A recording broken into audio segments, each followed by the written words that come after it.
Living below in this old sinful world, hardly a comfort can afford.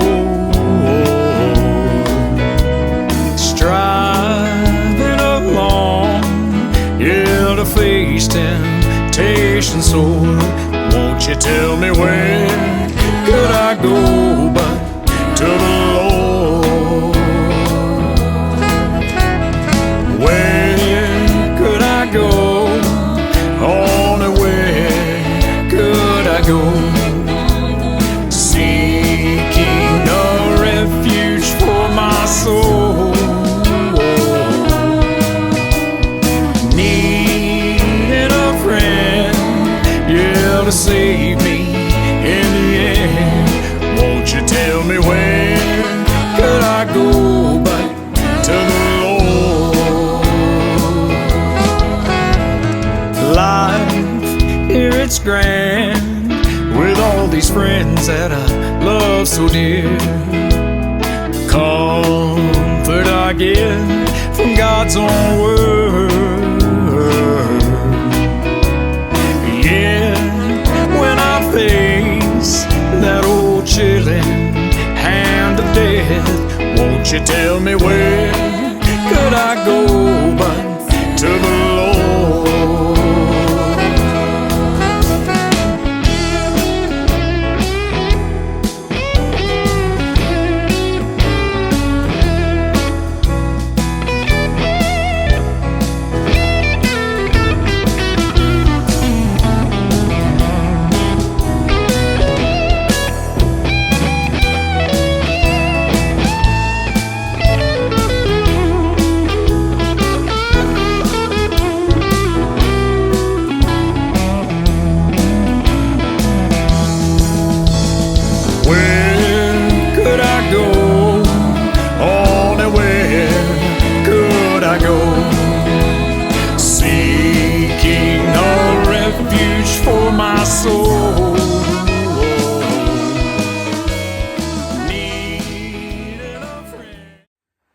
Good afternoon. You're tuning in to the Afterdark Spotlight. My name's Donnie Hammonds, David Garrett Arnold over here, and today we have special guest Joey Thurmond. I'm excited to have him on. I'm always excited to have everybody on here, but like Joey has like several phases of life. When I met him 6 months ago, something like that. Yeah. It was through music stuff. He's looking for a recording studio, and then each time we talk and I get to meet him and different things, like, oh, more and more. It's like he went from singer. Well, I'm a movie star too. I'm an actor. Oh, that's cool. I'm gonna watch some of your movies. Oh, he was a professional wrestler too, and I'm like, what else did he do? It's like, you know, I couldn't keep a job, man. That's what it's come down to. So that's the exciting thing. It's going to be, because we've been, the main thing is we interview musicians and stuff like that. So this is going to be fun because it's going to be just a broad spectrum, and it's like, people can go on Spotify and listen to your music, they can go on Netflix and watch your movies. And me and my wife, I was like, we went through a thing, I was like, man, like we watched like 3 movies in one night. I was like, wow, we gotta go to bed. Thanks, I was like, man, this is just cool because like, did you see when Godzilla threw that building? And I'm just working with this guy. You're close. I'm just, I'm working with this guy but look, here he is on, in the wrestling ring and stuff like that. So, but welcome to the podcast. Like I said, we're very honored to have you, and honored to call you a friend. So, with that being said, I'll let you decide where you want to start, and just I don't know. You know what I mean? I don't know where to start because there's so many, like I said, different phases and different things that you do. Sure. That's covered the entertainment business and stuff like that. So where would you want to start when people meet you and you say, I'm Joey Thurmond? I'm like, superstar. I generally keep my mouth shut because most people, if you started telling them all this stuff, they're like, that's not true. Yeah. That's not real. So I kind of decide for that person what they're going to be the most interested in. We just kind of go that way, That could be everything. Yeah. Jack of all trades and a master of none, I guess. But all they have to do, if they don't believe it, is Google it. I mean, I just typed in Joey Thurmond. There's the IMDb. You had to have mastered some because you got paid for doing it. So. This is true. That's why I was going to say thanks for watching the movies, man. I get appreciated for that every quarter. So thank you, buddy. I appreciate that. But no, somebody asked me in an interview one time. They said, "What are you scared of?" And that was the first time I thought, well, this guy's. It's nice to answer the questions. It's nice to sit down with an interviewer that's not going to be. So tell us about your latest song. Tell us about your latest movie. It's nice to think. Give you questions to think about. And I thought, wow, what? And what really scared, the true answer of that is to think that I could be sitting in my rocking chair one day with my grandkids on my lap and them go, what do you wish you had done that you had a chance to do that you didn't do? And I thought, man, I don't want to do that. I don't want to have anything that I wish I could have done. I want to, it's kind of a lighthearted way to say it, but I want to slide into the grave sideways and smoking. I want to get to heaven and God go, dude, this guy, he used every bit of what we gave him. Right. And that's really what I want to do. So I remember growing up and we had TV and we watched TV and all that stuff, but I just remember like my grandfathers and my uncles just had they were these fantastic storytellers. And I used to think, man, I want to have some stories. I want to have my stories to tell. Yeah. And now I feel like that there's a lot of stories that I can't tell because you're getting all those NDAs, right? Yeah, right. Exactly. Yeah. So all these non-disclosure agreements out there. I tell you, but I had to kill you. I tell you about it, but you're gonna have to wait. But I'd be sued if I did. Or I have to wait till the statute of limitations run out on it. So right, exactly. Yeah, I saw a sign one time. It showed a grave, and it's like it's got the year of the born and the year of the died. And it says that don't matter. It's like that dash is what matters. That's it. I mean, man. that's like what you did in between, and like I said, and many people,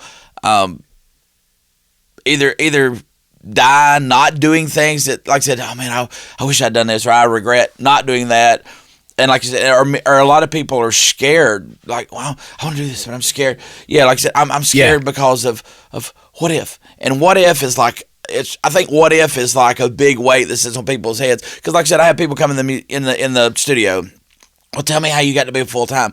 I want to do it, but what if? But I'm scared of this. And I says, yeah, it's very scary to rely. I need a show because I got a light bill coming up or something like that, or I gotta do a movie. I gotta do this. Yeah. This is what I do. I don't have a 9 to 5 that I go into a paycheck. And if you want stability and I guess just knowing it's going to be there, just working 9 to 5 and like I said, well, I don't like my job. Okay, well, do something about it. And you don't like it enough. Yeah, exactly. You don't not like it enough.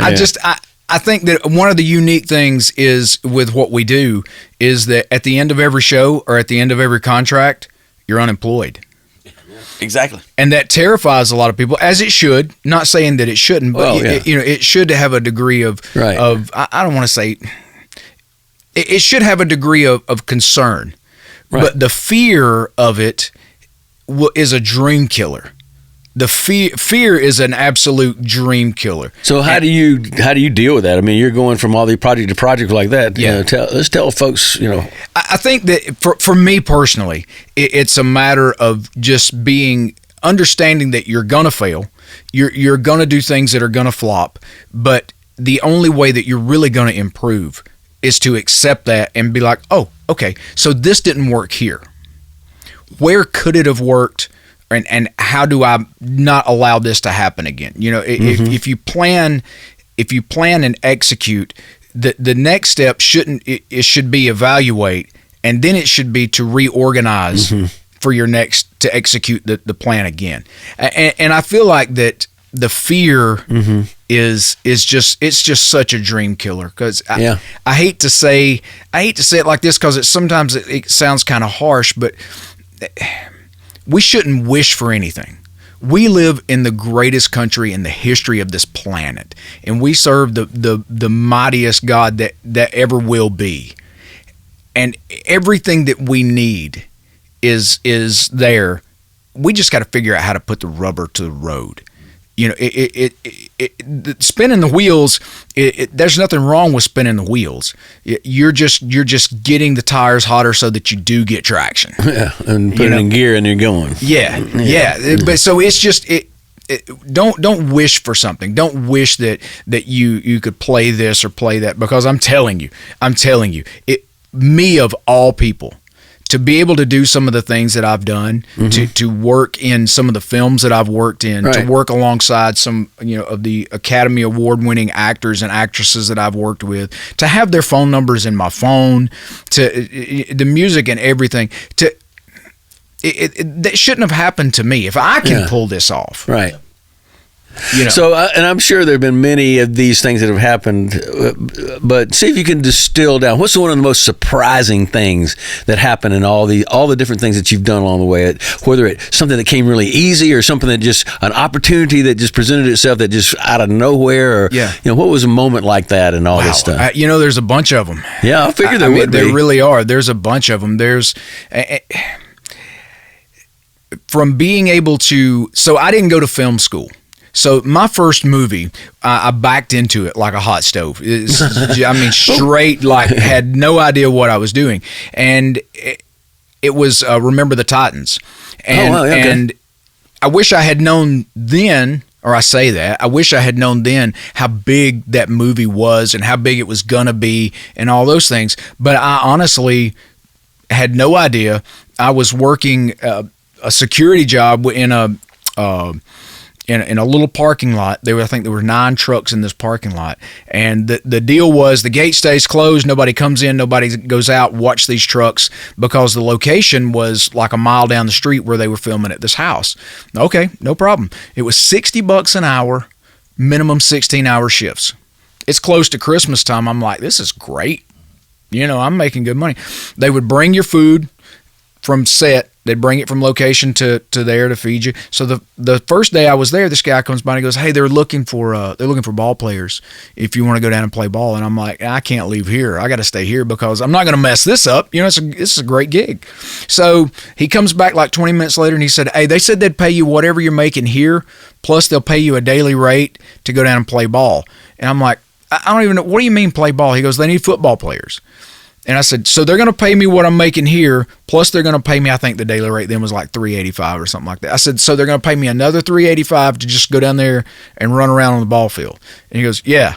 I said, okay, let me lock the gate, So I lock it up. And that one night turned into like 11 days all over North Georgia. I actually ended up taking vacation from work so that I could double dip and make the money from vacation from work and make the $385 a day working on the movie. That was Denzel was in that one. Yeah. And it went from that, and then a couple of years later they were back in town shooting the second Dumb and Dumber movie, and the guy that was one of the producers on the Denzel movie was like, "Hey, if you want to do some stuff, we're going to be around." So I went and worked a couple of days on that, and from that is when it really took off. From that, it like really just snowballed into working the guy on the park bench and being this guy and that guy, and that was when I realized, okay, this is going to be my film school. I'm going to learn how to make movies doing this. So I would go to set as a background actor, and all these other guys are sitting there, with their headphones in, looking at their phone, reading magazines, waiting to be called to walk across the shot or whatever. And I'm sitting there watching, paying attention, making notes about this guy does that guy does this light sits like that, and from this angle you get this and all that stuff. So that translated into moving into the more experience, moving into bigger roles and things. And now it's, we just made our second feature film and we just won feature film of the year. We're nominated from the American Motion Picture Association for best feature of the year, and it hadn't even released yet. Wow. Got nominated for. Can you say the name of it? Yeah, There Was Time. There Was Time is the name of the movie. Oh, wow. Yeah. My cast was nominated for best cast. They nominated me for best director. Congratulations! Thank you very much. It's not so much. I don't want to say it's what I done, because I have a tremendous team that and partners that are just on board and just fantastic. But the truth of it is it's another way to create. I really love entertaining, and this is my 36th year in entertainment of some kind, and that's what I feel like. That's when I feel like my peg is in the right shape hole. Right. I feel like that's what God put me here for. It was to be able to hopefully take people from whatever reality they're dealing with and bring them into that world and give their mind a little bit of a break just for a little while. Yeah. And I truly wish that other entertainers, it's easy to get so caught up in things that you're worried about the production of the show, and you're worried about getting everything in and done and making it all just right. But you have to remember that those people that bought that ticket are gambling with a piece of their life that they'll never get back. Right. They'll never get that back, and they're counting on you. Or the time. They're counting on you to be able to do that for them. Yeah. So that's one of the things that with my band, with my people, that's what we really focus on before we go on stage. I'm like, let's remember to take them out of whatever they're in and bring them here for a little while. So how do you see that that same sort of relationship with a team going from the set to the stage? Oh, you know what? I think it's really easy. Honestly, I feel like that it's really, really easy because it's just you're dealing with the same kind of team, you're dealing with performers. So whether you call them actors or dancers or singers, they're still performers. And I think that one of the things that I have really hopefully been able to bring to the table with my orchestra is that you're a musician, but if they can see you, you're a performer. So you got to put that on. You've got to wear that. You got to own that. Just like my backup girls, I tell them every show, hey, look, don't forget, you're the audience. The audience is vicariously following you. You guys don't have instruments in your hand, so I want you guys to make sure that we're leading the audience down the path that we want them to go, so that they feel what we want them to feel at the time we want them to feel it, and you make sure you guys are smiling at the right times and all that. So I feel like that it translates really. Honestly, for me, I think it's easy. I think that's just one of the blessings. That's one of the traits that God blessed me with, is to be able to say, we can change that. It's funny that you have that story. We have a good friend who's a drummer on Broadway, and like first night he played drums for the Whiz, I guess was the play he's doing for. Right. And he got fined, because he was bobbing his head, and the conductor says, "You don't move. People are here to see what's on stage. Right. You start bobbing your head, people are looking at you. Right. And they're not looking at the stars." He was performing, not playing. So he learned hard for me. So yeah. You got a role to play, and you got to do it every night the same way. Yeah. And as a drummer, he was one of these kind of drummers. Yeah. So it had to about put him in traction to keep. I was going to say he needs an umbrella. So something that where they can't see him. Right. Put me behind a screen or something. Yeah. But you're right. It's you represent the brand, and in your case, your name is on the band. Right. You're the brand. So right. But I'm also interested though in what the role of music played through all this. I backed in again with the music. It's the same kind of thing. I was doing a movie we were shooting in Alabama, and I was doing this movie over there. And one day I was coming out of my dressing room, going to set to shoot a scene, and I was singing on the way over, and the lady that was producing the movie, she's like, "Who was that singing?" I was like, and I was like, I don't even know. Like, I stopped and had to think, and I was like, "Oh, that was me. I'm sorry. I thought that maybe they had been shooting and I didn't hear the call or something, and I had messed up a take." Right. And she goes, "You're good at that. You need to do that." And I said, I got enough jobs. And I didn't want to turn it into a job. I really didn't. Right. And so it just rolled on from that. And little did I know then, but she was her and her husband both are in the Blues Hall of Fame, and she's known as the Alabama Blues Queen. Wow, how about that? And they're just not only phenomenal people, but just great mentors for. Yeah, they're just great people. Yeah. So that's how I kind of got into that. And then I had a buddy who was like, let's tape one with a track and just do it and see if you like it. And that was what we done, and I couldn't believe the responses that got. I'm like, really, y'all hear that? Really, you hear that? I'm like, okay. To me, it sounds more like beating a seal with a bagpipe. But that's awesome because I've no account for taste. Is because like along my journey, and this gets into a whole probably spiritual thing or something like that. But like, there's things that I've come to realize that like destiny has become like a big word in my life because like when you think about it, it's like because I've talked about what's your destiny, what you gonna do, and and there's things like in this moment, there's things that you do down the road and stuff, but like things have happened that I'm like, okay, and I've had like several cases of deja vu and stuff, and I'm like, I've been here before. I'm like, wait a minute, but I would meet people and be like, do I know you? It's like, no, we've never met. I was like, there's something there. You're another lifetime. You've came into my life for a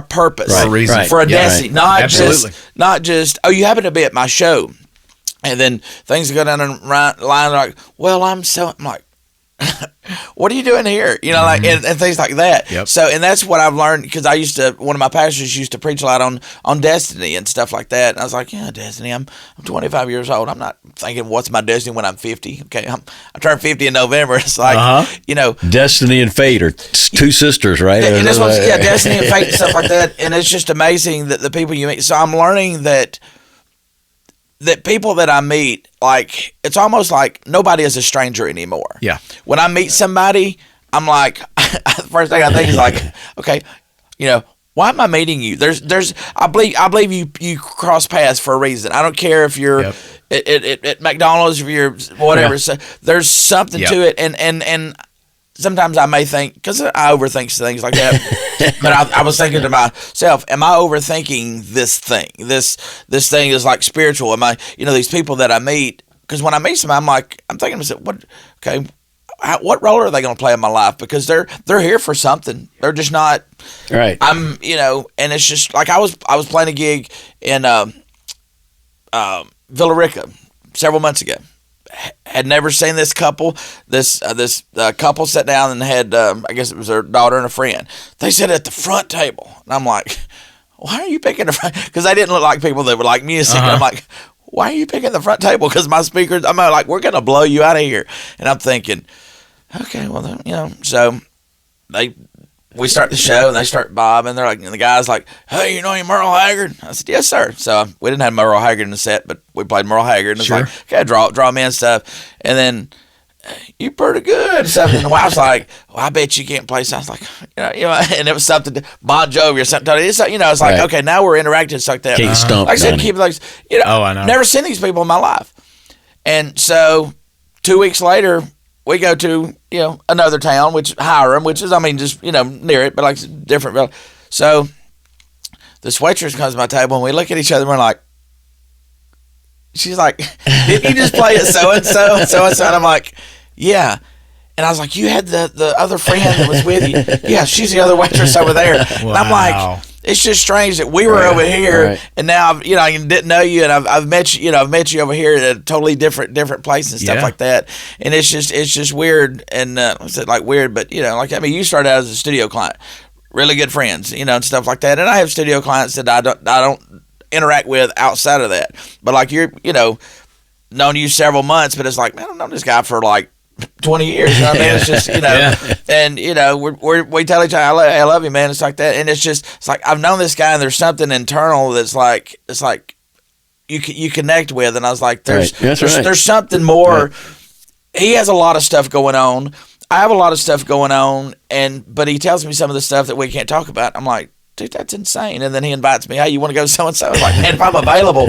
And, and then he made the proposal to me a few months ago about playing guitar in his band and stuff like that because he was at a point and I was like, damn, man, if I didn't have 300 shows, I was like, because when I do something, I do it 100%. And I knew I couldn't give 100%. And I'm not going to hold you back because, well, Donnie, we got a show. Come on, boy. Right. I was like, dude, it sucks. I was driving down the road the other day. I was like, man, what if this guy like skyrockets to the top and I'm just sitting over here in my little bubble and I pass it up. That was my choice. But if I hadn't had all these obligations, dude, and in a minute, I told my wife, I was like, dude, when I got off the phone, I said, that sucks. She said, what? I said, like, I would have did this. I would have took this job and stuff like that. She's like, but you don't have to. I said, I know, but you know what I mean? I said, but there's a reason. I said, Joey just didn't come along out of the blue and find me on Google. I said, because when we met, there was like, man, and I get coaches talking about there was like some kind of connection. And I said,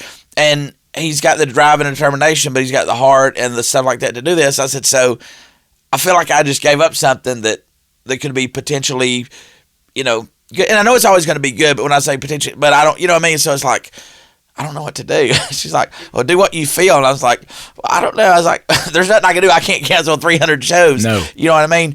But I think that, and it may be 5 years down the road, because he's got an amazing, and God sent him a guy that's much better player than I am. But I went and said, and I was like, okay, well, I you don't need me. Yeah, you know, but who knows? You know, 2 years down the road, this guy may decide, and then I was like, so. But I think, like I said, you know, I've kind of got sidetracked on that. But like I said, I do. But is that a squirrel? Yeah, right. Sure, yeah. But like I said, it's to the point of you know, not just in my music and stuff, in my life of destiny and fate and just you know, absolutely. And it's a sweet. To be honest with you. It's a sweet time of life. Mm-hmm. It really is. Yeah. When I think that when you can start thinking, okay, I'm not sure why you're here, but I know you're here for a reason. Yeah. I don't know what it is yet, you know, and I think that that's a sweet time of life when you're able to recognize. Just like yesterday, I was out promoting a show, and I was literally out walking around the square where we've got an engagement coming up, and I was just walking around. I got some little business cards that's got the stuff, just doing hand-to-hand promo, right? And I walk in, and this lady, she goes, this looks like it would be so much fun. We stand there and get to talking. We end up talking about prayer trees and her walk and my walk and how things just come together. See, it's not our job to figure that out. And I'm so glad that God doesn't put me in charge of having to try to figure it out. Right. All I've got to do is just keep my mouth shut until it's time for me to open my mouth. You know what I mean? It's just my job to be people say it's kind of a blind walk. Right. Yeah. Thank God it's a blind walk. Because if God had showed me the roadmap 15, 20 years ago, I would have never left home. It would have terrified me. I would have never left home. But that begs the question, though. I mean, if you had to leave a map for somebody for your path you've taken, what do you think that would look like? It would be impossible to follow. They'd never follow it. Dude, I'm confused. Yeah. There would be no way to be able to decide where the line you were following when it crossed over the other 10 million, right. Which way do I go from here? Right. Is there one constant though through all that? As you take these little side roads, but you come back. Is there a main road that you feel like? Yeah, absolutely. What would that be? Absolutely. That main road is God. Huh. That is the road that is the most defined, because no matter what pig trail or dirt road that I jump off of and take, I can always go back to the pavement, and it's sturdy. There's no mud on it. There's no ice. There's no snow. It's right there waiting. It's right where I have to go back to where I jumped off. Yeah. Okay. But it's right there. Uh-huh. Absolutely. So that without a doubt, out of every industry that I've ever been a part of, that's the one that has never changed. Mm-hmm. The entertainment industry is constantly changing. It is constantly something new. There's constantly new forms of media, social media or streaming media, all these different things. All of those things are always changing. Right. But that never does. Mm-hmm. And it never will. Yeah. Yeah. And that's what faith is all about. Yeah. Being able to count on that. Yeah. And it is crazy. Standing outside and looking back in, it's like, that's the craziest thing I've ever heard. But once you get in and you feel that change in your heart, you're like, oh, this is so much easier. It's so much easier just to keep my mouth shut and just, it's kind of like being on a football team and just putting your shoulder behind the guy with the ball and pushing him forward. All I got to do is just keep my head down and follow. So much easier. Yeah. And talking about people, and this is, I work with the Tapestry Hospice, so I go into these senior centers and assisted living and things like that. So sometimes, and it's fun. It's like, oh man, it looks so fun. You're dancing. I says, what's? It's fun. It's a blessing. It's all that. There's like twice this year. It's like I go in a place and you know, some of these places I play once a month. I've been playing for 3 or 4 years, and you see these people and you interact with people, and you go in one day. It's like, where's Miss So and So? It's like, don't tell me. It's like, you know, it's like, oh crap. Or so for instance, I've been playing the Moonroof and free advertising here. No, once a month, literally for 20 years. Once a month, 20 years. So about a month ago, I go and play it, and there was a bartender who's like never been there, because I mean these people, I know all the bartenders. I'm like, oh, we got a new guy. He says, yeah man, he's like, I saw your name on the shift, and I asked my boss could I work the night shift at the Moonroof, and I says, why? He says, well, first of all, I heard what kind of crowd you bring, so everybody. He said all the other bartenders talk about the tips they make when you're there. He says that's the first race. He says, but he says I wanted to meet you and shake your hand. I says, well, cool. I says, well, I'm Donnie Ham. It's like, I was like, he says, no. He says, you sang to my grandmother on her deathbed. I'm like, oh God, dude. I'm like, Betty? And he says, yeah. So, because what happened was, and make me like tear up. So me and Jennifer was on a Wednesday about 6 months ago. We were it was Wednesday because she's off Wednesdays. We were driving to, I think, Kennesaw, probably going to Golden Corral and Ken Stanton Music and stuff like that.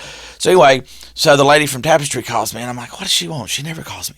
So and she's like, hey, this is Donnie. She's like, she's like, where you at? And I was like, I'm in Kennesaw. She's like, oh, you're not close to Rome? And I was like, no, you need me to come like fill in a last minute gig? No, you're already in Kennesaw. I said, well, what is it? And she said, well, Miss Beatty, they just called in hospice. And I'm like, oh, crap. And I was like, well, what do you need me to do? She says, well, we asked her, what does she want to eat? What do you want to do? What's your last, anything you want to do? This made me cry. She said, I want to hear Donnie sing. I'm like, what? She said, I want to hear Donnie sing. And I was like, she didn't ask for like food or nothing. She says, no, I want to hear him sing Freddie Fender. Because like for 3 or 4 years, she would always say Freddie Fender, wasted days and wasted nights. So I'd sing that song over and over and over. And so I was like, dude, I'll turn around. I said, it'll take me like an hour and a half to get back to Rome. I said, the traffic is bad down here. No, don't worry about it. I said, no. I was like, yeah, I can't go to my grave and she can't go to hers wanting that. I said, it would eat me alive. I says, I'll figure something out. Okay. And I says, well, how long are we looking? What's she, we don't know. They just called hospice in, and I was like, oh, crap. So I told Jared, I said, just pull over in the median somewhere. Just pull over on the side of the road. She's like, what are we doing? We're in the middle of the interstate. I was like, we got to figure out something. So I was like, we were in my truck, so I was like, I got my guitar with me.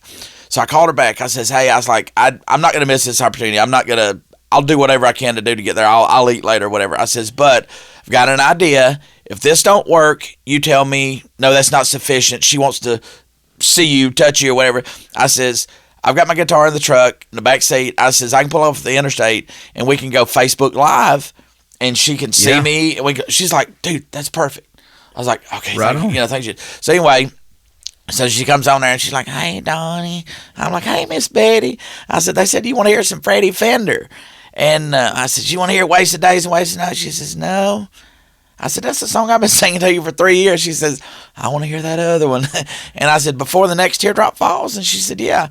I said, you never requested that one. I said, you've always. She says, I know, but that's one I want to hear. So I'm sitting there and not knowing that because I could just see her, not knowing that her family and kids and grandkids, everybody's in the room and stuff like that. So that's where this bartender, everybody's in the room. So I'm sitting there telling my wife, I was like, hold the phone, but I don't know if I can do this. So I'm sitting there and like trying to sing and not cry and stuff. So I get done with it, and I was like, is there anything else you want to hear? She's, sing it again. I was like, the same song? She says, yeah.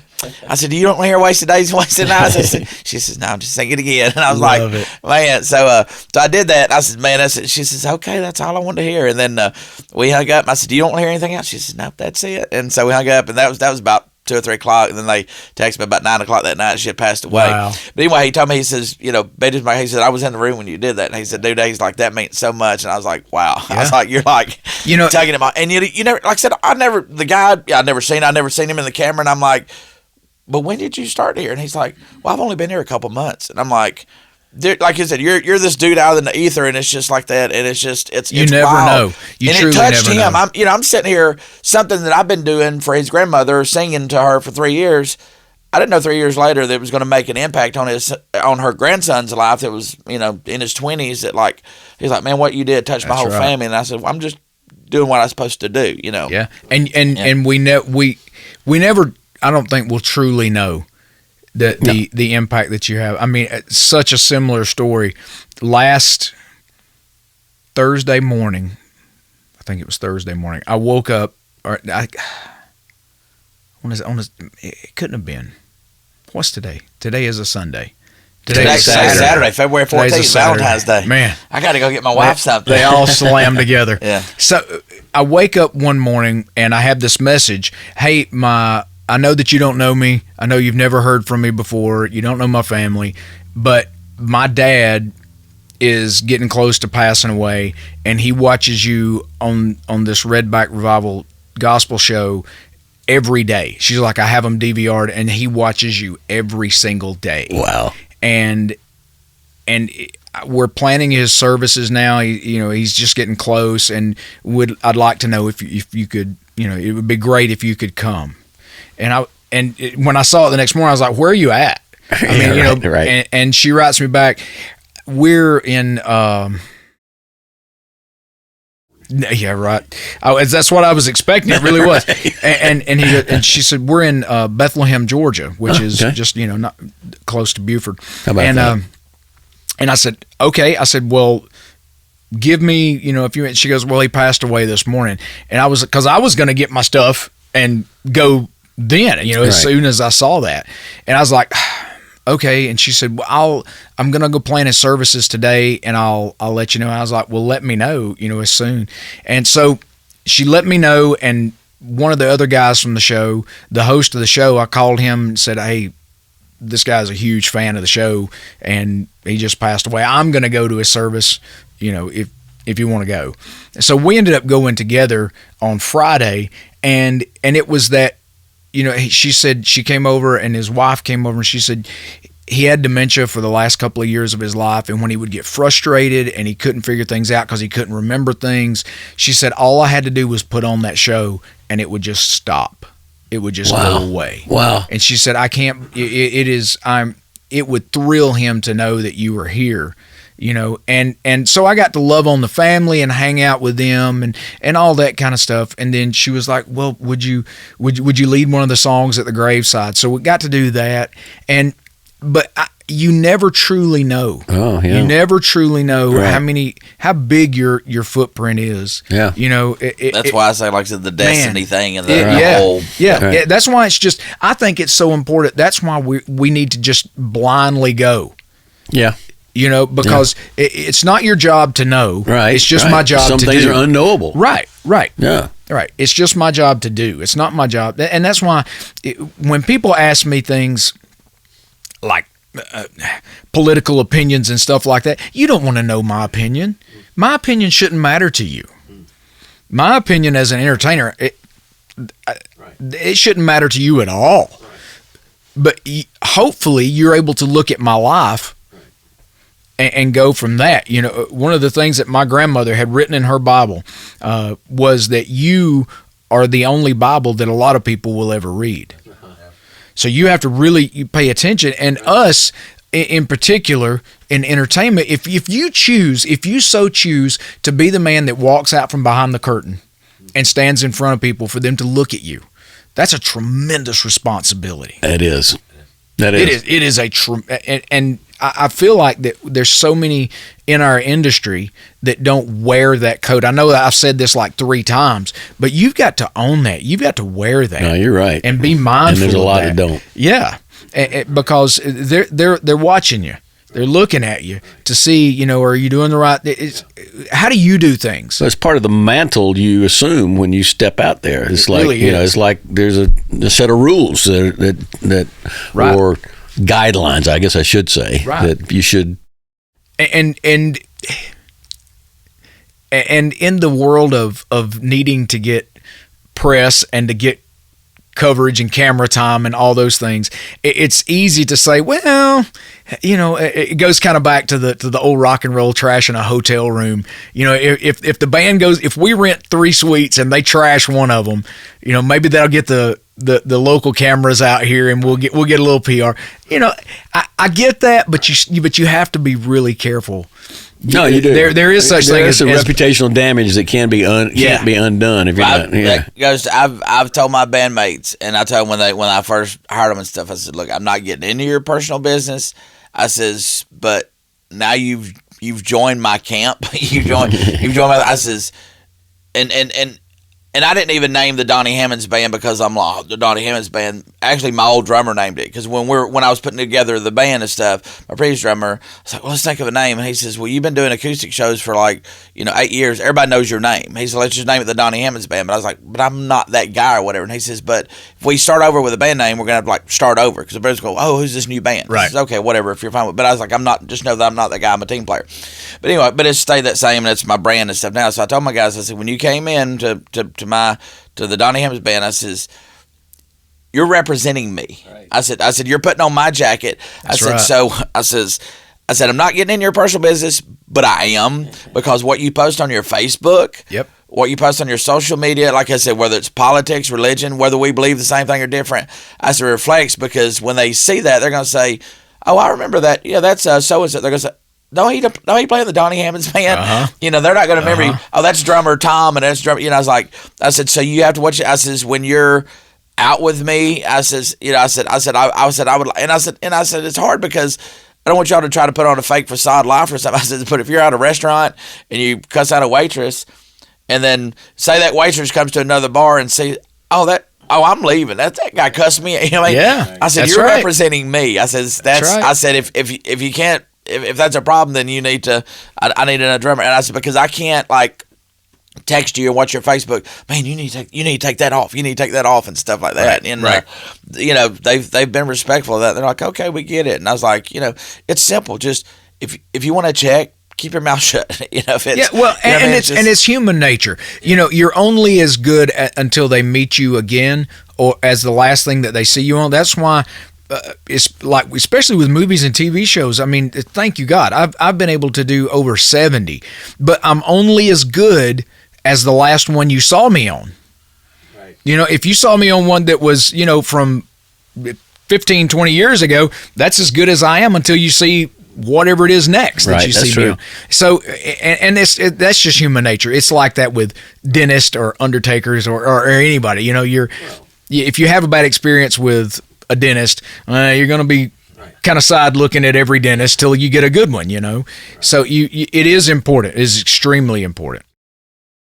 So we've just, man, it's just like, I hate we're running out of time. So, what I like to think about this whole thing is just like the start of a longer conversation. Do we come back and do this again another day? Man, I'd love to. Yeah. That's awesome. Obviously a lot to talk about, and some of it made sense. Well, that's not even the point. We haven't got to talk about the body slams and the wrestling and stuff like that. We only do this so we can have fun, really. Yeah, and that's the great time. And that translates. Yeah. So I'm going to say things on camera that I'm not supposed to say on camera. But when you are having a good time and you can feel that good, they can feel it too. Yeah, right. And that's what makes a good product. So we'll have you back on, like I said. But so what we'll do, we'll put some links for things that we, like the wrestling and y'all want to see some body slams, for things that we didn't get to talk about and stuff like that. But like I said, we'll do links to music and the the movies and stuff like that, so they can just take their time and dig deep and stuff like that, and have some time, like I said. Yeah.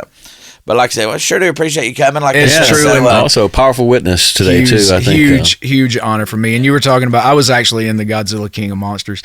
I met Godzilla. He was really stuck up. Very arrogant. I bet he was. Very arrogant. 12 stories tall. Thinks he owns the world. To brush his teeth. Yeah, exactly. It was ridiculous. I always say, don't meet your heroes. That's right. No, I'm just kidding. Godzilla was great. That's right. No, I've got the chance to open up for a few bigger acts and stuff, and I was like, man, I'm going to get there early because we're all going to be setting up, and I can't wait to meet them and stuff. And it's like, I was like, where's so-and-so?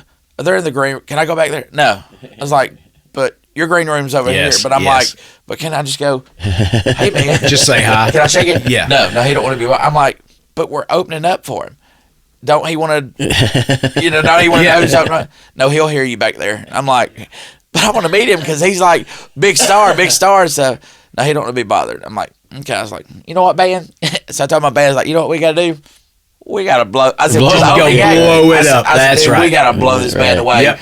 And so encores. So we, and I won't tell you who it is because everybody's like, oh my God, I know him. And so we had some people there, or we didn't have some, there was some people there that didn't know us. They came to see the act and stuff. They're like, wow. Y'all blew us away. And I said, well, I might have been a little more over the top than I normally am. I said, but I had to bring it. Had a little fuel. And that's been about 2 years ago. And they come, they're at probably 3 out of 5 shows. They're like, wow. Oh my God, we're going to, and they've been following us for 2 years now. And people are like, I remember when y'all did so-and-so, and we just, a lot of people left after y'all. I was like, so, but I'm like, why, I want to say this, and I know we got to go, but entertainment especially is one of those fields where there's 2 kinds of people. They're either, come on, sit at my table, eat with me, hang out with me, eat. Get some. Come stay at my house when you're in town. I got I got a bed and 3 couches. Crash on those. There's that, or it's this is mine. Don't look at that. Right. And I hate. I really wish that they could see what they're missing. Yeah. I really, really do, because I just experienced this exact same thing with a friend of mine. I was trying to help him. He had a date that he was going to, and he needed a gas. I call them gas money dates. Those are the dates in between, where you can stop and pick up an extra in between. And I told him where he was going. I said it's different. It's just different than anywhere I've ever been on the planet. And I said, but we'll feel around and see if we can find a hole for you, And 2 weeks later, he's like, you know what, man, I'm just gonna bypass. I'm gonna go do what I need to do there, and I'm just not gonna worry about it, because it was just it's such a cliquey kind of thing. It's this is my. Who are you? What are you doing? And I can't do that, man. I'm here that long. Right. I don't want to waste my time with that whole hierarchy thing. Better than you, gooder than me, all that stuff. And life is just so much sweeter, and it's just abundantly given when you share. Well, and to me, that point is we can all be winners. Yes. It doesn't have to be winners and losers. Yes. And there's enough. We can all be winners. And there's enough. That's where a lot of people, I think, they don't realize that there's enough on the table for everybody to eat. Every gig you get is a gig I can't get. Well, that's not true. No, it's not true. Because this place isn't going to hire you every week after week after week. Exactly. They want somebody else the next week, and that could be me, and then you can be the week after that or whatever. I was. This is my attitude when dealing with. I had just had a theater Friday call, and I wasn't able to play the set of dates that they had. And they said, okay, well, we'll try to, maybe one day. And I said, oh, no, definitely one day. I said, because as of now, you're a client. And that's the way I see them. You're now a client. It's just I'm not going to get to work with you on this particular day. Yeah. I'm going to work with you now because, we've expressed interest in being able to work together. It's just a matter of us putting it all together, And I don't know. I just there's enough. There's enough on the table for everybody to eat. There is. There's plenty there. And that whole selfishness, that's just, I don't know.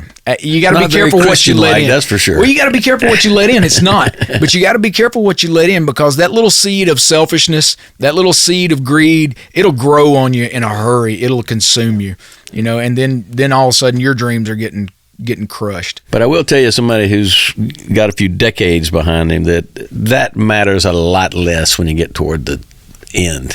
It really does. First of all, you can't really, you don't have that many desires. You're not interested in spending a lot of money and doing all this stuff. It's a lot of stuff is behind you. So now you want to just, let life come to you a little bit.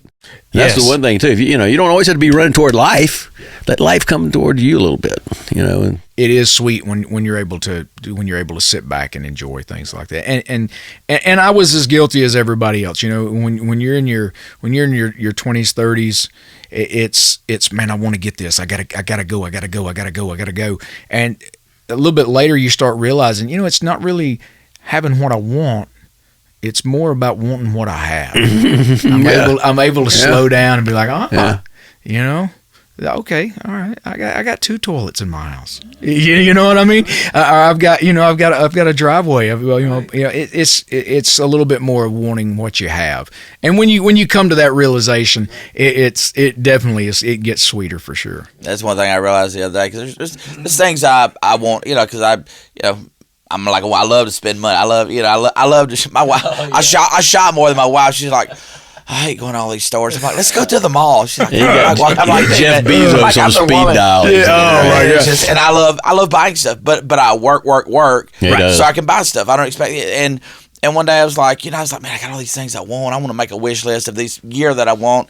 And it come to me, and God's like, be thankful for what you have. Look at what you already have. You have, X amount of hundreds of $1,000s of gear. Be thankful for. And I was like, sorry, dude. I'm very, very thankful. He's like, and it's not like that, but it's like, just embellish what you already have, and then you're going to work hard, you're going to buy stuff, but just be thankful for where you're at and where you're at. And I was like, all right, he's great. It's just funny. Like, and it wasn't like I was getting slapped on my hand or something, but it was just a thought, because it's like, just be thankful for what you have, because you have much more than some people have. Some people have more than you, but people kind of, dude, man, well, I want to build a studio, but how long did it take you to do this? And I'm like, sit down, and stuff like that. But I look back and it's like, okay, this has been over a span of 30 years. It didn't all come, but and back then I was wanting what I have now. This is like, we've all had the luck though of being born where we were in the gene pool we were born in, because if we had been born in some other country or some other circumstances, exactly, then we wouldn't be having this conversation. You've won a huge lottery in life, right? Just being here, man. It really, I know that you run out of time, but There's to go no on time top limit. of what you said a while ago, this morning I was praying, God, if there's something that I can do to help this particular engagement of shows that we've got coming up, I really, really want to have, everybody wants to have big houses, but I really want these shows to be what I know that they can be, because this show that we have put together, it's fun. I mean, I don't know it's fun for us to do, but it's built. We have built our entire production with a fan first motto. Mm-hmm. From the time they walk through the doors of the theater until the time they go back out, I want them to have the experience of what they're getting. I mean, the whole time that they're there, and I want to hit all their senses. I want to hit the taste, touch, feel, smell, hear. I want to hit all of them, and I've been so caught up in, I want to make sure that we promote it well. I want to make sure that we get the word out. I want to make sure that people know about it. And this morning on the way here, God was like, there was a time that you were praying just to have a show. There was a time that you were praying just to have a place to go to perform. There was a time that you were praying for an orchestra to stand in front of. There was time, and I thought, okay, shut up, Joe. Same thing. It's like shut up. But it's just like, it's just up. like you're talking to, Yep. Yeah, and that's good though. It's good to be reminded of that, and I thank God that He's able to do that. Because I don't know how God talks to you guys, but He talks to me like in a way that I can understand, which is close to a hand upside the head a lot of times. But it's like, hey, slow down, just. That's where I was. It's like, be thankful for what you got. I'm like, okay, I am. Don't think that I disregard it and right. But I am. But it's like, okay, I get you. Yeah. And it's great to have that relationship. Yeah, it is. Well, that's one thing that over the years that I have always said. If you claim to have faith, that's something that is unquestioning. Faith is faith. Yeah. You don't doubt. That's right. It's like that. In fact, you banish doubt. That's right. Because that's what allows you to keep your eye on the prize. So. Yeah. Yeah. That's you have to be careful of that, because I'll get reminded of that a lot. Or I thought you said you trusted me. Right. Would you please quit asking me for the same thing? I all in the time. It's either yes, no, or not right now. It's going to be one of those three, and I can't as I sit here, brother, at this point in my life, and look back, and I think, ooh, I remember praying for that I'm glad he told me no. Yeah, right. Yeah, you know, right. Save me. Oh boy, that saved me some trouble there. It reminds me. I've got a couple friends. Joe, and I got another friend of mine that I always text him when I want him to pray about something. But we talk otherwise. Hey man, I love you, whatever. But I text him and I says, man, this my mom, blah blah. I need you to pray for her. Okay, cool. I'll pray for her. We'll put her on the prayer list. Okay. So he texts, how's she doing? I says, good, but keep praying. He says, I'm not going to keep praying. I says, why? He says, I've already prayed. He says, He says, I don't have to remind Jesus. Yeah. He said, so basically, you don't have to call me every day and say, keep praying. He says, I prayed for her that day. He said, I'm not going to pray for her tomorrow. And I'm like, what? He's like, I've already prayed. He says, okay, God is what, I said, I understand what you're saying. He's like, you don't have to remind you. I says, but I don't know. It's just, but I always, what I mean? It's a good, I was like, I see what you're saying, but I still, just in good vibes to pray whatever. But he was just serious. He's like, I prayed for her. I'm going to pray for somebody else tomorrow because, I told God, this is what I prayed for this woman for 30 minutes or whatever, 15 minutes, do what you're going to do, and it's left in his hands. He says, I don't have to, just if I truly give it to him. I was like, I know, but people just keep praying, it's working. He says, no, I left it with him, and it's like, that's it. I'm like, okay. If I truly believe what I prayed, then exactly. My part's done here. I'm more in the, you know what I need camp. Yeah. You know what I need. Yeah. I'm not, I'm living my life. You know what I need. And I'll try to recognize the signs when they present themselves. You hadn't let me down yet. Yeah. Awesome, man. Like I said, we're never going to have you back on. Like I said, this. Man, Joey, it's great to meet you. Look forward to talking more and truly a pleasure. To know you more. You guys are great to sit in front and talk of because, like I said, man, there's a lot of these, and you guys know that I'm telling you this if you watch a lot of podcasts. But there's a lot of that's just the same thing over and over and over, and it's so nice to be able to come and sit and just relax and I've actually been on interviews where they're like, okay, we really don't like to talk about religion, we really don't like to talk about this, we really don't like to talk about that, and I'm like, I really don't do well being censored. Well, I mean, I just remember that when you're editing the video. I mean, we want to bring people on here that talk about who they are, like you said.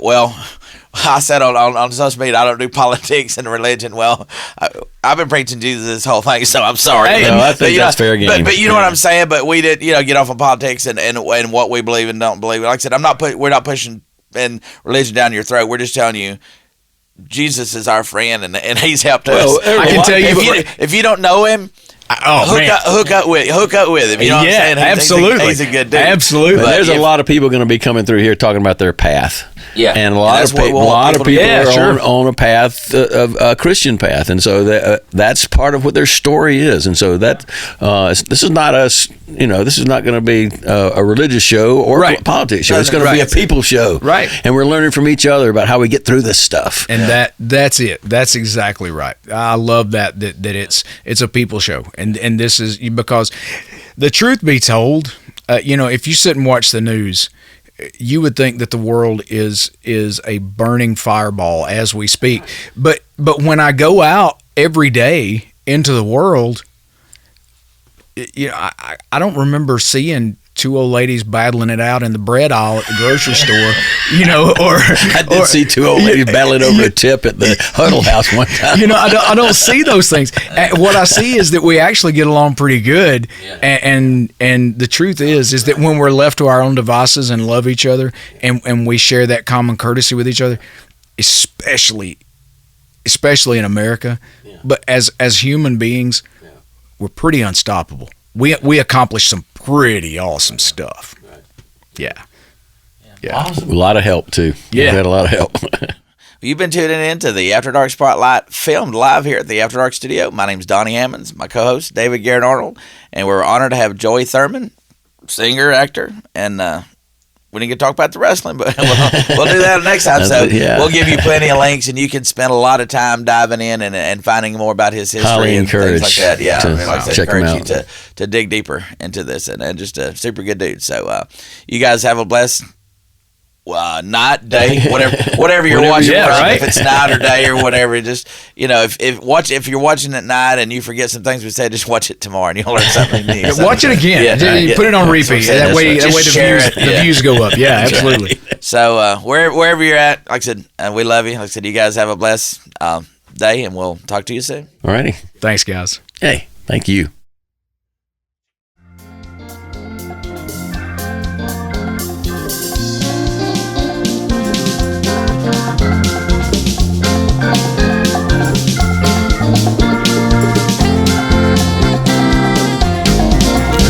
Was black, roads were icy, snow was falling and drifts were high.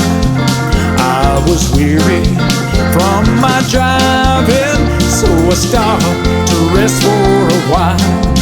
I sat down at a truck stop, I was thinking